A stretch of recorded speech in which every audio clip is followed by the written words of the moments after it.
ইনকিলাব মঞ্চের আহ্বায়ক শরীফ ওসমান হাদিকে গুলি করে হত্যার ঘটনায় জড়িতদের বিচারের দাবিতে রংপুরের হারাগাছ পৌর শহরে বিক্ষোভ মিছিল ও প্রতিবাদ সমাবেশ হয়েছে। শুক্রবার রাতে পৌর চত্বরে শহীদ মিনারে মোমবাতি জ্বালিয়ে শাসন সন্ত্রাসের বিরুদ্ধে আজীবন লড়াইয়ের পথে প্রতিবাদী কণ্ঠস্বর শহীদ ওসমান হাদিকে স্মরণ করে কিছুক্ষণ নীরবতা পালন করেন সর্বস্তরের ছাত্র জনতা। পরে প্রতিবাদ সমাবেশে বক্তব্য রাখেন পৌর বিএনপির সভাপতি মোনায়েম হোসেন ফারুক, সহ সভাপতি সাইফুল ইসলাম মানিক। ইনকিলাব মঞ্চের মুখপাত্র জুলাই যোদ্ধা 18 কোটি মানুষের অন্তরের মানুষ শরীফ ওসমান হাদি গত 12 তারিখে সন্ত্রাসীর গুলিতে অসুস্থ হয়ে মেডিকেলে ছিলেন। তারপর গত শুক্রবার সিঙ্গাপুরে তিনি মৃত্যুবরণ করেছেন। গতকালকে তিনি মৃত্যুবরণ করেছেন। আমরা হারাগাছ পৌর বিএনপির পক্ষ থেকে এর তীব্র প্রতিবাদ জানাচ্ছি। প্রিয় সাথী ও বন্ধুগণ, আজকের এই হাদি শুধু বাংলাদেশের একজন হাদি হিসাবে পরিচিত ছিল না, তিনি ছিলেন জুলাই যোদ্ধা। তিনি ছিলেন 18 কোটি মানুষের বলিষ্ঠ কণ্ঠস্বর।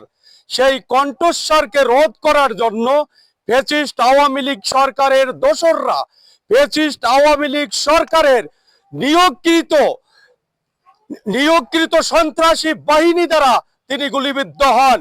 প্রিয় বন্ধুগণ, আমি হারাগাছ পৌর বিএনপির পক্ষ থেকে এটুকুই বলতে চাই, যারা এই হাদি ভাইকে গুলি করেছে, যার গুলিতে হাদি ভাই নিহত হয়েছে, সেই সন্ত্রাসী বাহিনী আওয়ামী লীগের নিয়োগকৃত সেই সন্ত্রাসী বাহিনীকে যতক্ষণ পর্যন্ত ধরা হবে না, যতক্ষণ পর্যন্ত এর বিচারের কাঠগড়ায় আনা হবে না, ততক্ষণ হারাগাছ পৌর বিএনপি এর বিপক্ষে প্রতিবাদ চালিয়ে যাবে ইনশাআল্লাহ।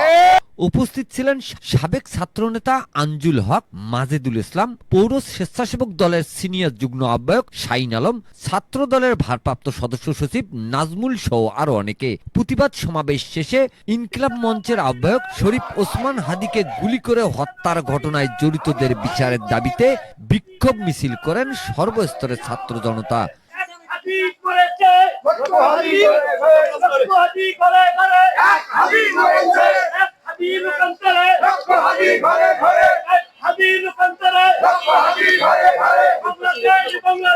জিন্দাবাদ জিন্দাবাদ, ভেঙে দাও, গুড়িয়ে দাও,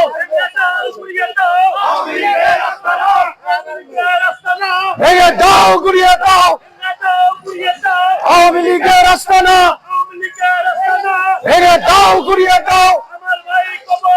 খুনি কেন বাহিরে, আমার ভাই কবরে, খুনি কেন বাহিরে, রক্ত হাদি ঘরে ঘরে, এক হাদি লোকান্তরে, রক্ত হাদি ঘরে ঘরে।